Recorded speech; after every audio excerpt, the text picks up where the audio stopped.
In the beginning, man believed flight to be the privilege of mythological gods. The gods of Crete, of Egypt, of Assyria, and of Greece. As man's capabilities developed, so developed his power to dream of his own ability to fly. Leonardo da Vinci, whose genius stands in marked contrast to the ideas of his contemporaries.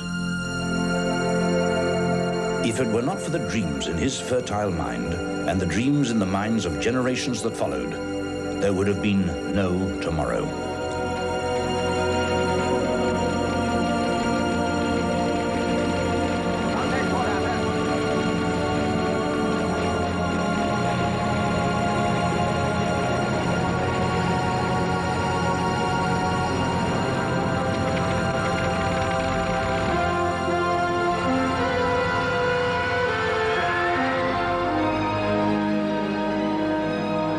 Throughout history, throughout the world, the achievement of sustained, controlled, and powered flight eluded man. The dream was there, but never fulfilled.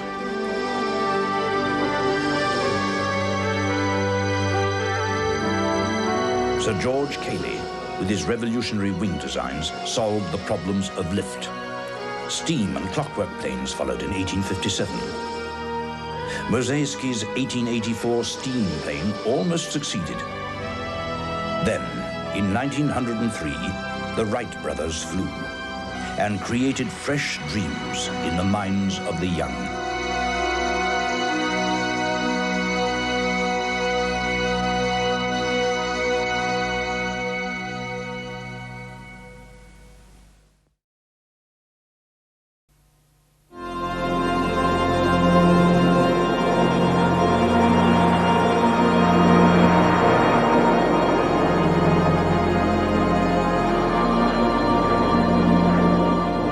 SR-71, one of the most famous, yet one of the most secretive aircraft, has been for 2 decades the world's fastest and highest flying machine.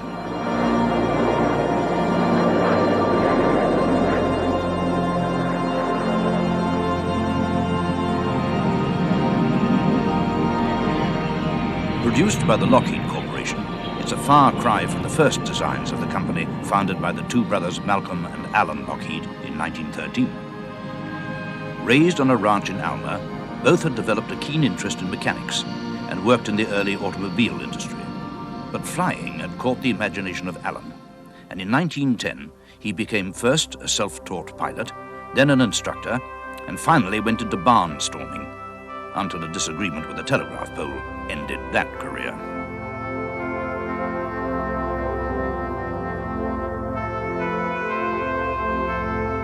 He walked away from the crash, determined to build a more reliable aircraft. Teaming up with Malcolm and working in their spare time, they produced the Model G. They hoped the designation G would stop it looking like their first attempt.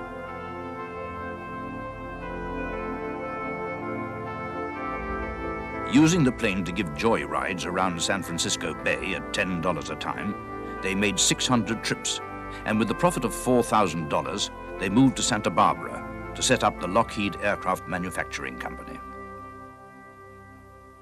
The outbreak of war in Europe had a profound effect on aviation, both in Europe and the USA. The planes that had started out in 1914 as flimsy, unreliable, and in many people's opinion, useless objects, became, with the advance in engines and airframes, a highly maneuverable, sophisticated, and potent weapon. At first, the war in Europe seemed remote to most Americans and had little effect on the young aircraft industry. But with the entry of the USA into the conflict, the situation changed dramatically.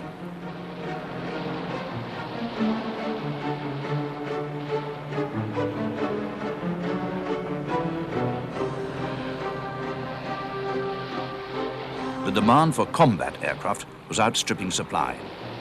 Allan and Malcolm saw the opportunity and teamed up with a young designer, John K. Northrop, to produce a twin-engine 10-seater flying boat, the F-1.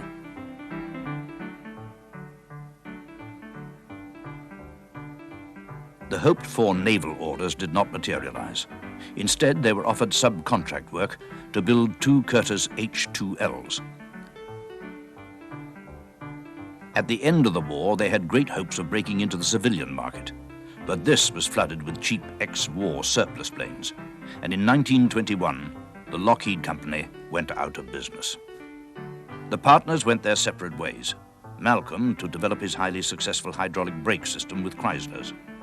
Allan, for a time, acted as Malcolm's agent, and John Northrop went to work with the Douglas Aircraft Company. But they kept in touch, and when John Northrop in 1926 came up with a design that was to become the Vega, Allan found an investor named Fred Keeler, who owned the Empire China Company. Keeler put up $25,000. By this time, Malcolm Lockheed's brakes were so well known that Keeler retained the name for the new company. Eventually, he was to arrange for the company plant to move to Turkey Crossing, so named after a confrontation between a truckload of turkeys and a steam train.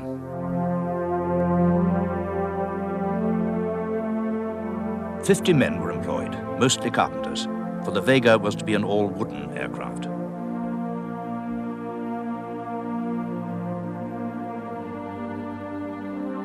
The fuselage was of monocoque construction, which combined great strength with clean aerodynamic lines. The same method was to be used much later during World War II, notably on the de Havilland Mosquito.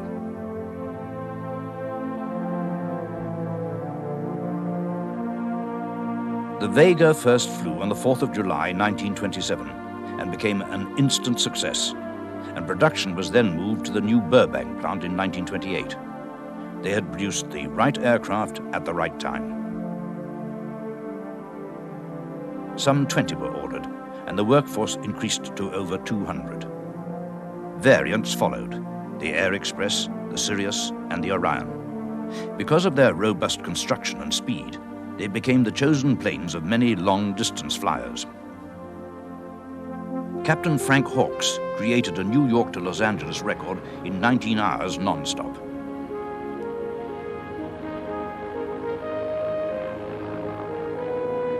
Charles and Ann Morrow Lindbergh flew a Sirius on survey flights for Pan American Airlines. Sir Charles Kingsford Smith broke long-distance records. Wiley Post flew round the world in his Vega in the record time of 8 days, 15 hours.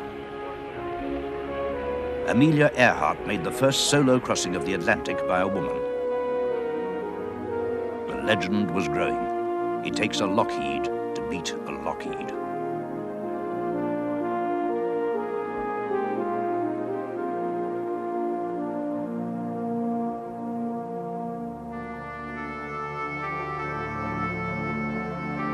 The success of the company made it a prey for takeover, and in April 1929, it was bought out by the Detroit Aircraft Corporation. At first, all was well. Burbank Airport opened with a great flourish, but then came the Wall Street crash. The Detroit company failed, and with it, Lockheed.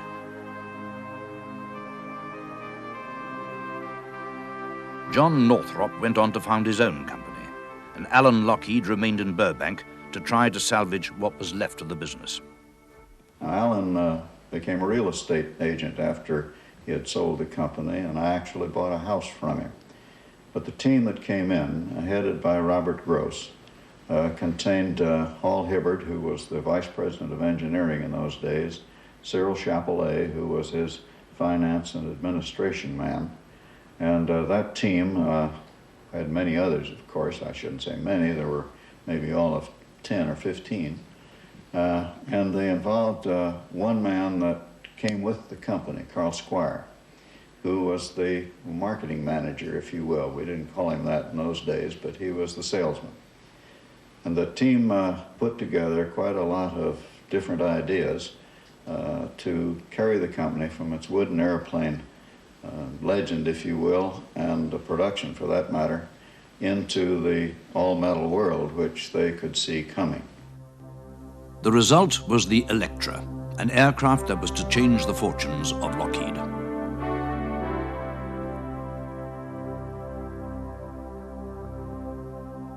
I think this was a pretty courageous move It was a twin-engine airplane. Lockheed had never built a twin-engine airplane. It was all metal. Lockheed had never built a metal airplane. They had a retractable landing gear. They'd done that once, but this was a little different. And it had two tails on it, which, of course, was the beginning signature, if you will, of one of the designers in the place, Kelly Johnson. And that's when I really first got to know something about Lockheed. Kelly Johnson was Hall Hibbard's sort of chief of advanced design, and he had come from the University of Michigan. And in those days, we had no wind tunnels in the industry, or at least none that I know of. And Kelly used the University of Michigan as a wind tunnel. We had a small tunnel in the basement of the engineering building in Michigan, and I was a student assistant at the time. And so I worked on the Electra and the wind tunnel as a student in Michigan. And that's where the two tails were born. It was a good idea, and still is a good idea for a multi-engine airplane, or a bimotor anyway. In any case, I was interested in it. I met Kelly when he came back to the wind tunnel, and so I came to work for Lockheed after I graduated. Well, that twin-engine Electra was quite a risk for the company.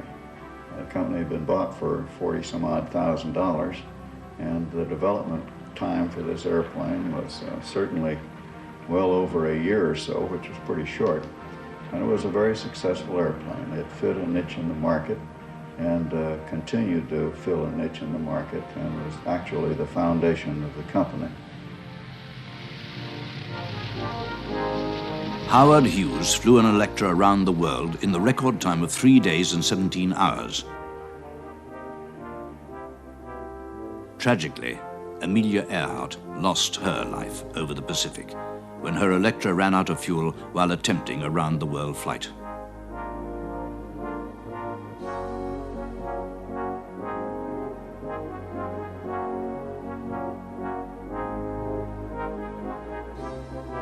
However, the success of the plane prompted the company to build a mock-up of a bomber version in anticipation of a visit by the British Air Ministry.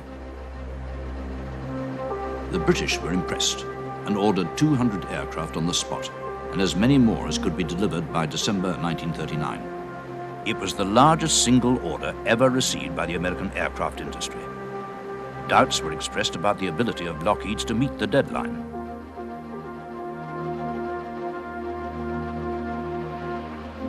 By June 1939, 48 aircraft had been completed. Robert Gross and his team then took the industry's first step into major subcontracting. The workforce was increased to 7,000. Production went up to 1 plane a day, then 2.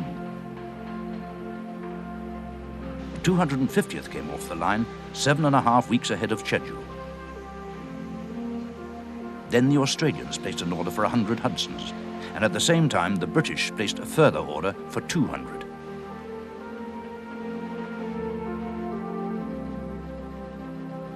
In the end, nearly 3,000 were built, and Lockheed had arrived at the forefront of American aviation. More bombers for Britain. With the President's plea spurring the aviation industry, the Lockheed plant goes all out in production of Hudson bombers for the RAF. Wings the British Lion wants and is getting special delivery.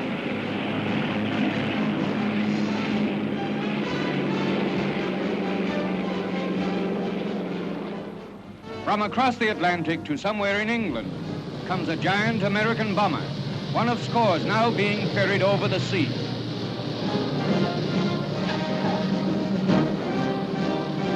A Canadian and a Yankee pilot brought this Hudson bomber through stormy ocean skies, and a British air marshal is on hand to greet them.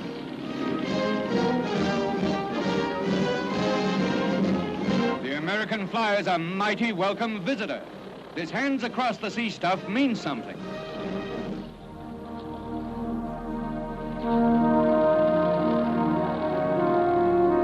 The Hudson served with distinction in the Royal Air Force Coastal Command, helping to defeat the U-boat during the Battle of the Atlantic, and in the process, establishing Lockheed's reputation for maritime patrol aircraft. Kelly Johnson had been working on a unique design, a twin-engine fighter designated the P-38, which first flew in January 1939.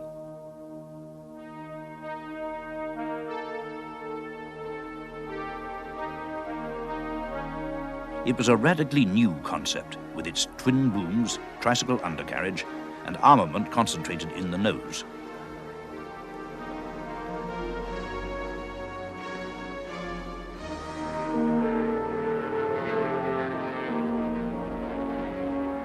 After only 5 hours of test flying, the Air Corps attempted to break the transcontinental speed record.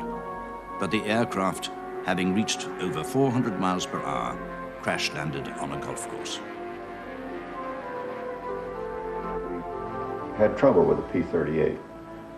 P-38 superchargers didn't match the engine.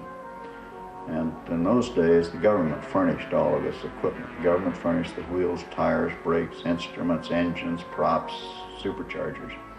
And we had little control over what we were going to get. We glued them together and hoped they'd work.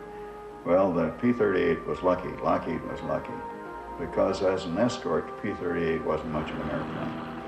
At very high altitudes, the supercharger engine mismatch burned up the engine. So more often than not, the B-17s were escorting the P-38s home instead of the other way around. And but the same mismatch was a super match at sea level.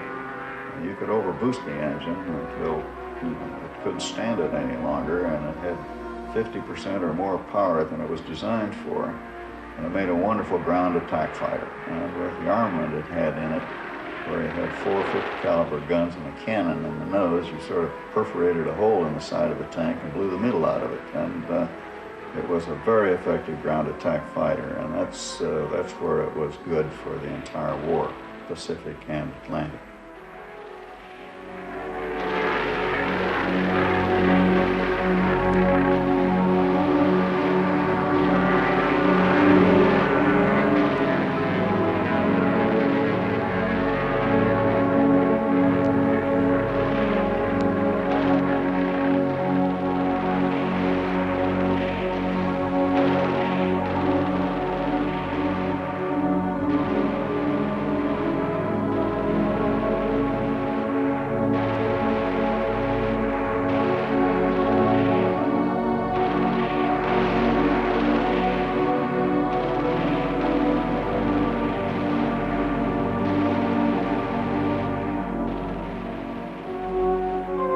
P-38 had the distinction of being the first American plane to shoot down an enemy aircraft, a Focke-Wulf Condor, which was on patrol off Iceland.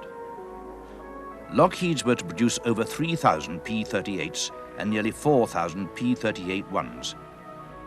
They served in all United States combat areas, and Kelly Johnson's design became one of the most innovative and successful of the Second World War.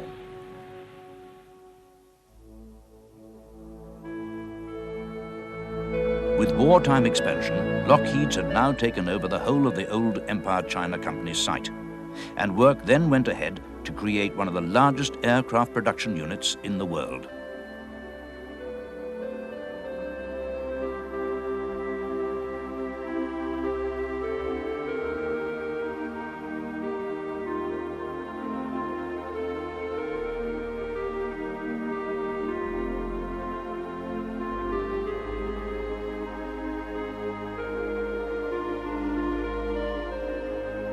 At this time, there was a fear in the USA of long-range air attack, so the factory was covered and planted with trees and dummy houses to fool the reconnaissance planes of the potential intruders.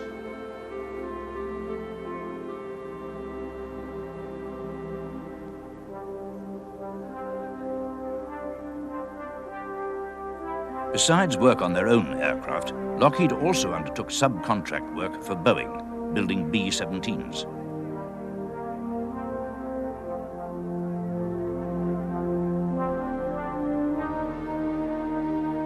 By December 1941, Lockheed had become the biggest aircraft company in the USA. They had already produced over 2,000 aircraft, and the workforce had increased to 53,000. In all, they were to produce over 19,000 airplanes. At one stage, space was so short that they created an open-air production line.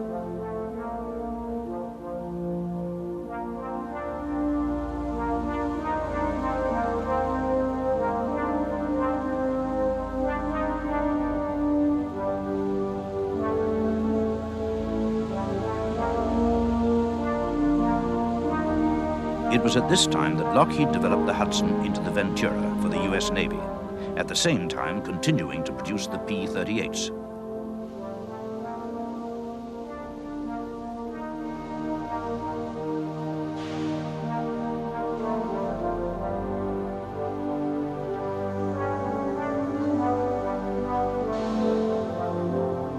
An increasing number of women were employed on the production lines, and the proximity of Hollywood led to many of the stars helping with fundraising and promotion during these uncertain war days.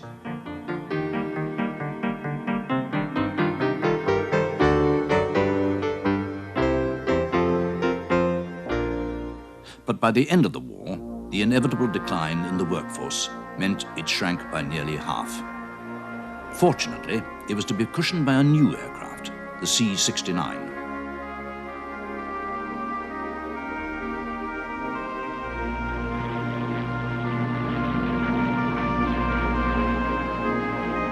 The C-69 had been started before the war as an airliner, became a troop transport for the duration, and then went back to its original role.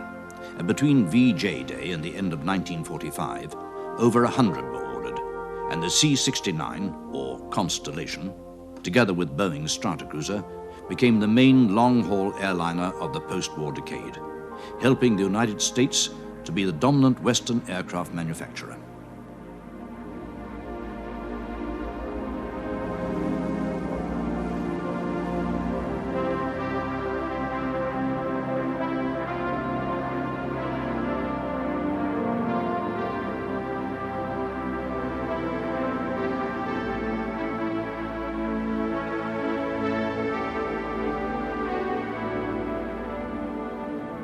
It later went back to the military as an airborne early warning aircraft, and was in fact the first to be fitted with a rotordome.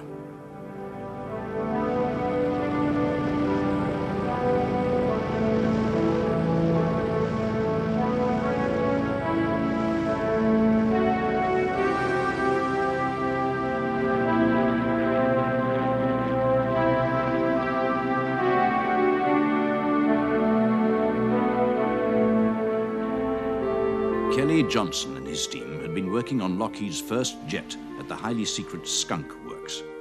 At the time, they were housed in circus tents next to a plastics factory in Burbank, the smell from which prompted the engineers to name it Skunk, after the foul-smelling factory.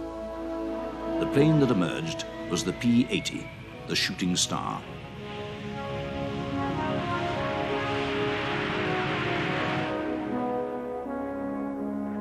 Very much a pilot's aeroplane.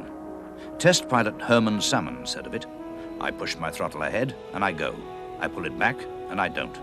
It couldn't be much simpler than that.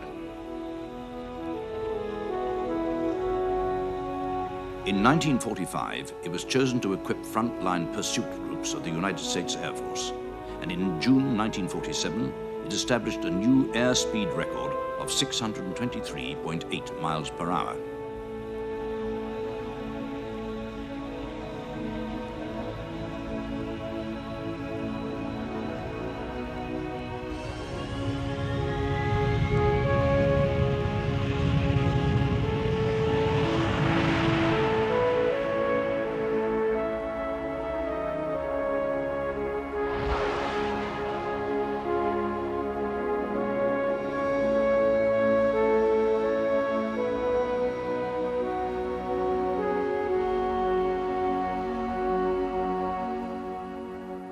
Too late to have seen service in the Second World War, the Shooting Star first saw action in the Korean conflict.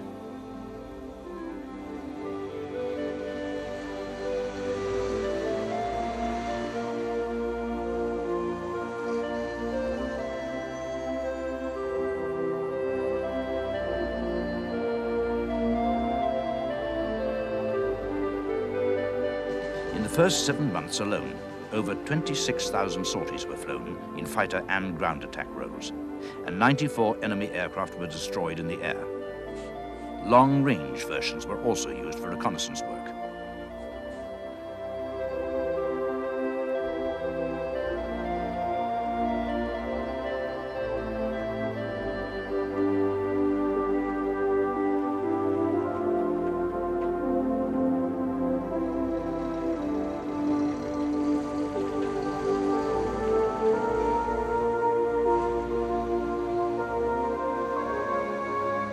On the 8th of November 1950, a shooting star shot down a MiG-15 in the first ever all-jet air battle.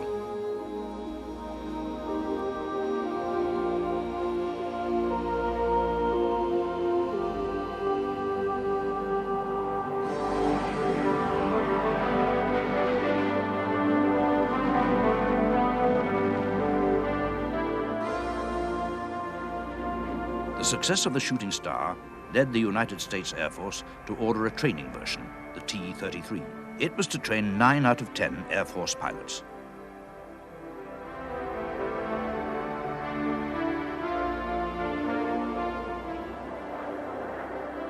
The United States Navy also ordered a version, which was to become the first carrier-based trainer.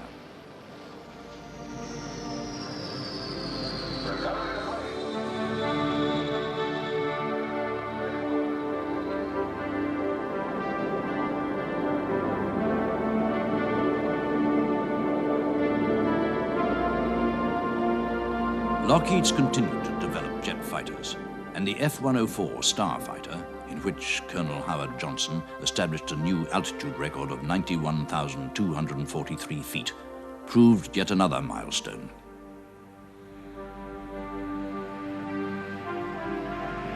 Rival aircraft won back the record, but in late 1959, Captain Joe Jordan set a new world altitude record in the Starfighter of 103,395 feet, nearly 20 miles above the Earth's surface.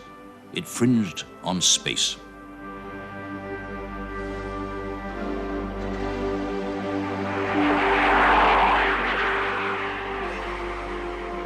The Neptune, which first flew on the 17th of May, 1945, was the first land plane to be designed as a maritime patrol aircraft.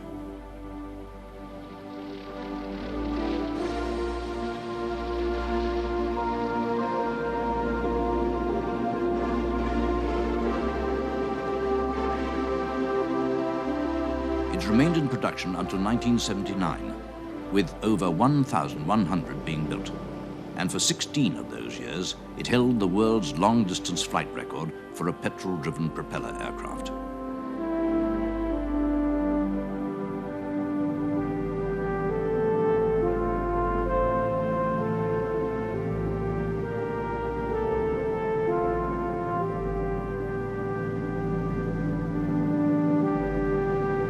In the mid-1950s, the company introduced a new Electra, this time a large turboprop, not unlike the Vickers Vanguard.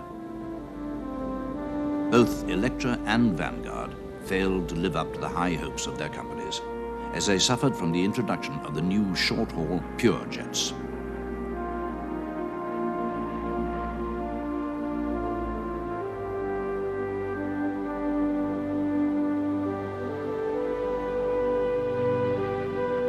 What saved the Electra from oblivion was its adaptation into the Orion, a new maritime patrol aircraft designed to replace the Neptune.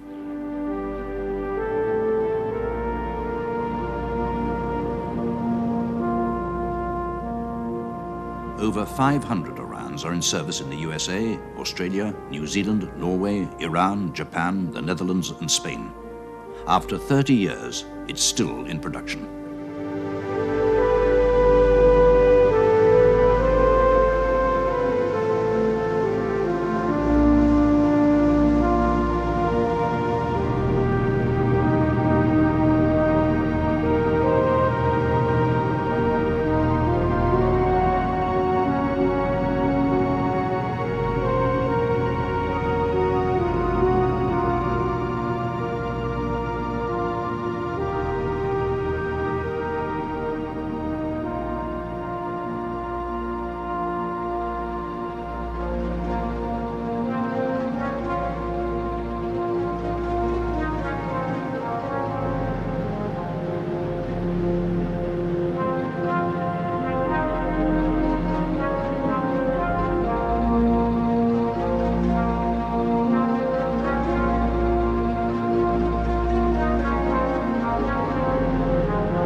S-3 Viking was developed from a Navy specification which called for an advanced carrier-based anti-submarine warfare aircraft that would be capable of detecting the new, quieter submarines then entering service with the Russian Navy.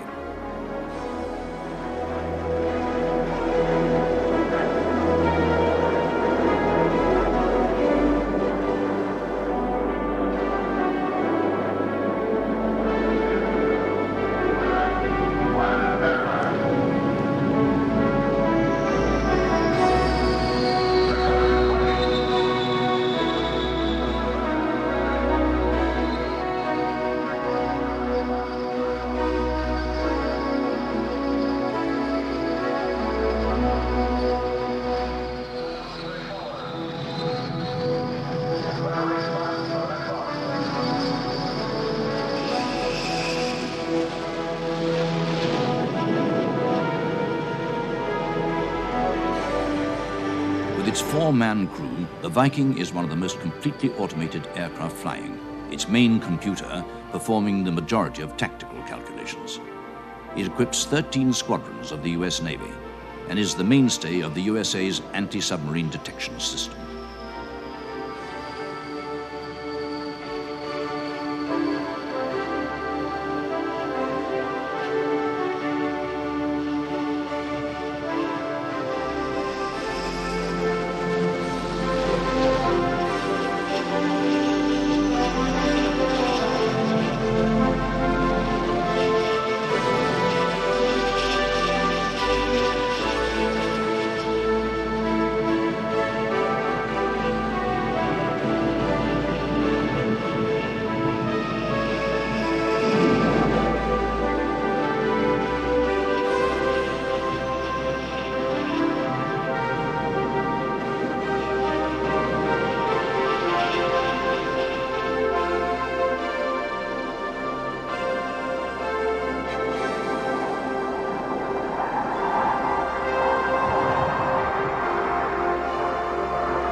At the Skunk Works, Kelly Johnson and his team had been working in great secrecy on a project for the CIA, a spy plane.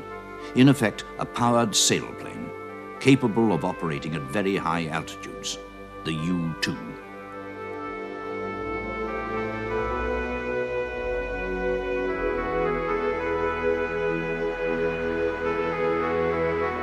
Kelly Johnson was given a free hand.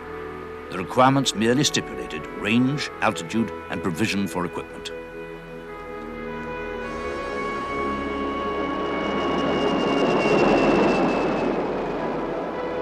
It was extremely light and fragile.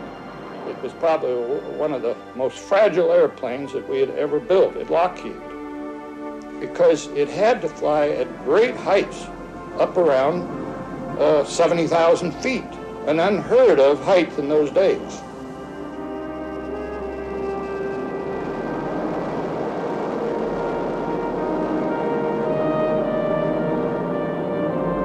It moved overnight from being the most secret to the most known plane in the world, when on the 1st of May 1960, Gary Powers was shot down over the Soviet Union.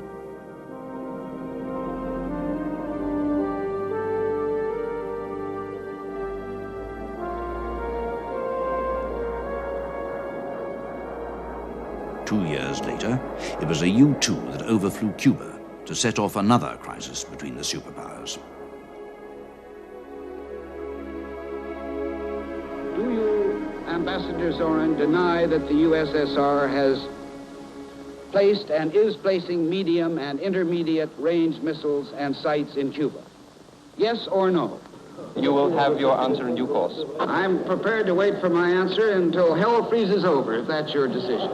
It shall be the policy of this nation to regard any nuclear missile launched from Cuba against any nation in the Western Hemisphere as an attack by the Soviet Union on the United States, requiring a full retaliatory response on the Soviet Union.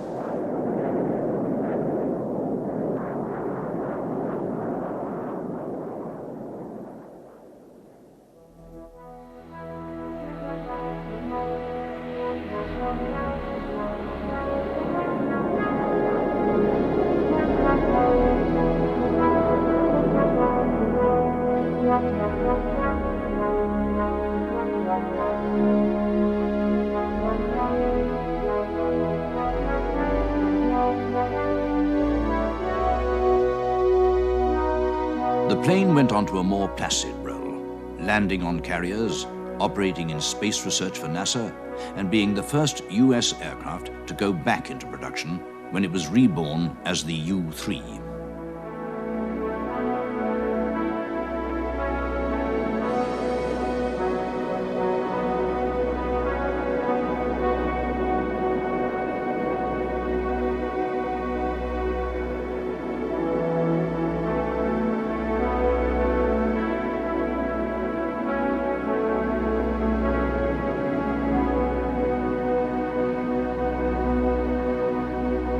Kelly Johnson had been working on an even more advanced aircraft, the Mach 3 Blackbird. The technical problems were enormous. Special titanium structures had to be made to withstand the temperatures of over 800 degrees, as the pilots would be operating on the edge of space. The result was a remarkable aircraft.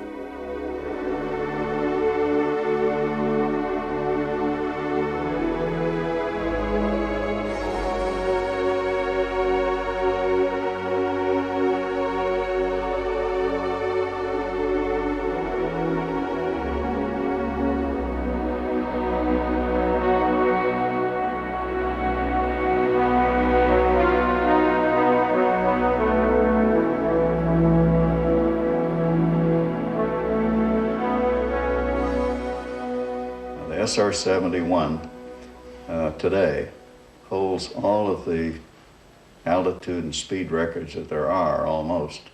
But what isn't known, and it's kind of a commentary on how we do things today, is that those records have held now for almost 10 years. And what is not known is that the airplane that got the records was 13 years old when it got the records. So here is the most advanced aircraft that's flying today that we know of, and it's 23 years old. And so why we haven't done something in this country or somewhere else to really put ourselves up another step in technology, I don't know. The technology is there to do anything you would like to do.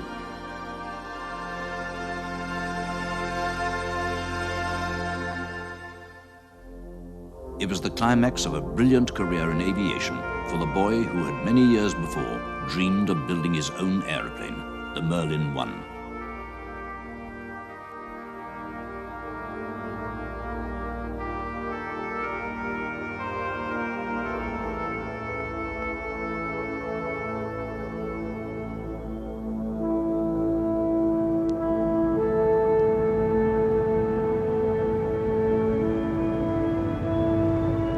In July 1951, Lockheed were declared the winner of a competition to supply a new medium-sized tactical military transport that would be capable of working from short and unprepared airstrips.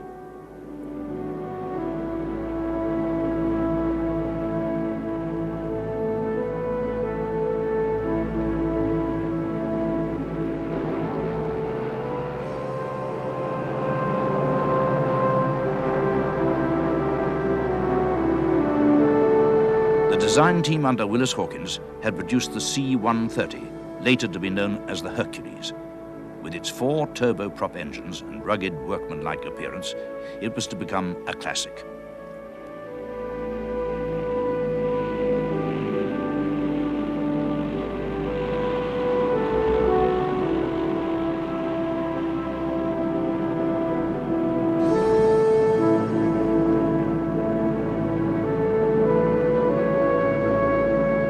2 prototypes were designed and built at Burbank, and the first flight took place there on the 23rd of August 1954. Production was then moved to Lockheed's new plant at Marietta in Georgia.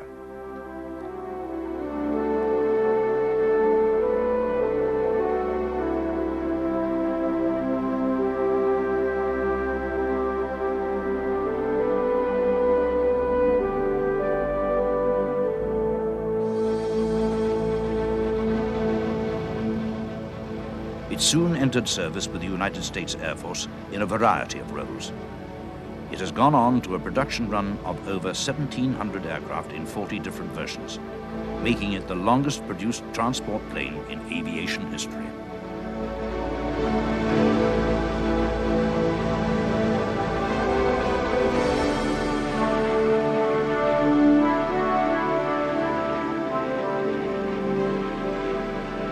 Constructed primarily for the military, its ability to work from short, unprepared landing strips has made it invaluable for relief work. And it's in this humanitarian role that the Herc has come to public attention during the Ethiopian famine, delivering relief supplies to earthquake victims in Morocco, Nicaragua, Peru, and Italy, and to the survivors of typhoons in Chile, Japan, Guam, and the Bay of Bengal. The Hercules has become a symbol of hope rather than of military threat.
Fuel economy has become a concern, so the turboprop, while its technology is not as advanced as the jets, is back in vogue again from a fuel saving standpoint. So the old Herc may be around for a lot of years. And of course, that concept of truck bed height loading and that type of handling system led us on then to some of the other airplanes like the C-141 and the C-5A, which had the same capability. On the 17th of December 1963, the 60th anniversary of the Wright brothers' first powered flight at Kitty Hawk, the C-141 was rolled out at Marietta. 248 C-141s, or Starlifters, were delivered to the Military Air Transport Service and played a major role in airlifting troops to Southeast Asia.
Then, on the 30th of June 1968, came the first takeoff of the Western world's largest aeroplane, the C-5 Galaxy.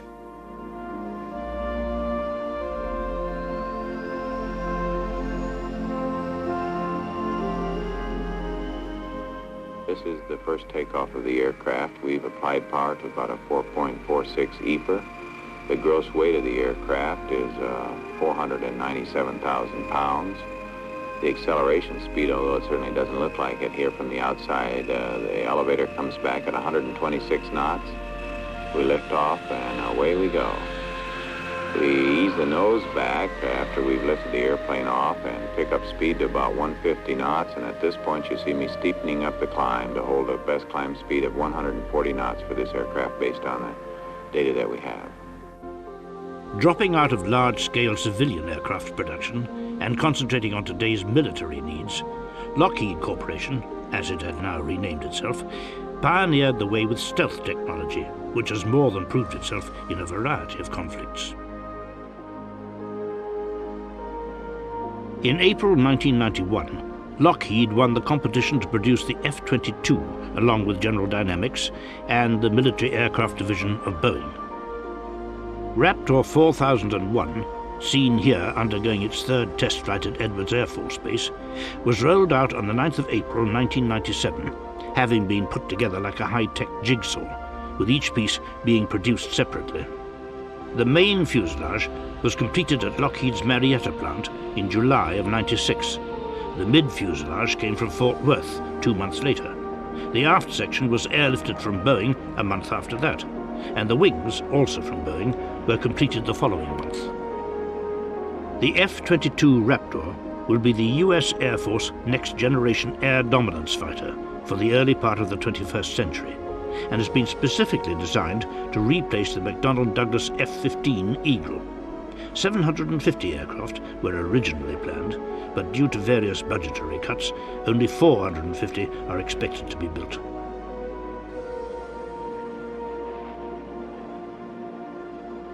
With the end of the Cold War, the development of intelligence-gathering aircraft is even more necessary in an age where the potential enemy is no longer a matter of certainty. The joint venture Dark Star, a pilotless, long-range, stealthy reconnaissance aircraft with extraordinary observational potential, will be packed with 21st century technology.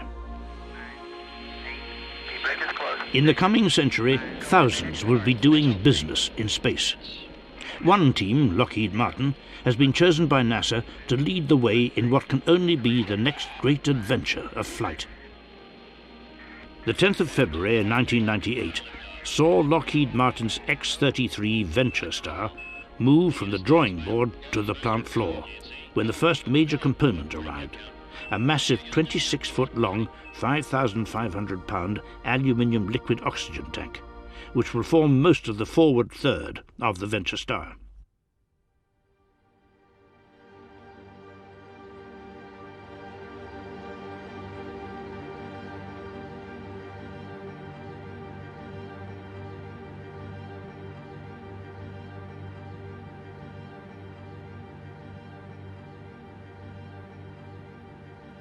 Work has already begun on the launch pad of this single-stage-to-orbit reusable launch vehicle.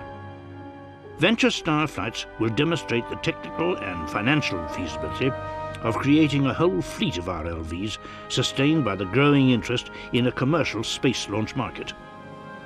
Have we really come this far in such a short space of time? Today, the company employs over 190,000 people. 90 years ago, it began with 2. Allan and Malcolm Lockheed, 2 of America's truly great pioneers of aviation.